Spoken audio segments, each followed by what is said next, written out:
I've never grown onions because it just seems like too much work. So instead I'm growing perennial onions. Let's go back here and take a look. Here's my patch of perennial onions, aka Egyptian walking onion. This patch has been in here for 2 years now. So the first year I got some bulblets off eBay. I planted them. That's these 6 in the back here. I was able to take these and propagate them and get all these extras down low. What's cool about these is you can eat the bulblets on top. You can dig up the plant and eat the bulb, but then you're not going to have the plant anymore.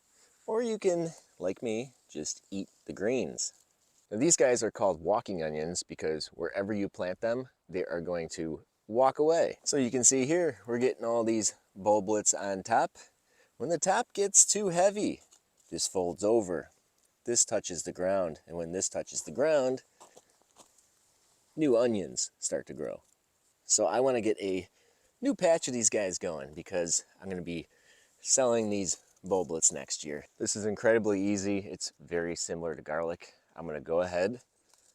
I'm going to grab some of these bigger bulblets off the top here with the green sprouts sticking out. And I'm going to take these guys to their new home. And their new home is going to be this bed I built over here using timber. But just like when I'm planting garlic, I like to start out with my planting holes first. We're going to be planting into this mix of compost I made, mixed with some of the compost from the chicken run. So this should be pretty good for these onions. I'm going to make holes that are 2 inch deep, and I'm going to space them about 5 inches apart.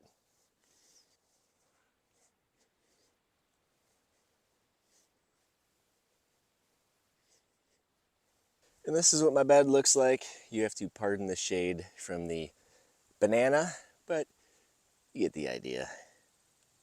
Now I don't want to plant these clusters here. You can, but it's really not necessary. What I'm going to do is I'm going to grab one. I'm going to break it off just like that. You see it's got the little green guys coming out there, and right there is where the new roots are going to form. So I'm going to take this guy, green side up, going to place it in the hole, just like that, and then gently cover it. That was too difficult. Here is one more. Going in the hole, gently cover it. Just cracking these guys off, put it in the hole, and gently cover it. As far as the planting process, I wish there was more I could tell you about it, but it's pretty much that easy. Then when you buy these, most places are going to sell them as bulblets, as they call them. Seems like they're pretty expensive. Off eBay, they were not that bad. Some places sell these for like $1 or $2 per bulblet right there. That's gonna give you one walking onion, but still, that's a little tiny guy right there. The benefit is once you do spend the money on these, they're gonna give you onions that last as long as you keep them in the ground.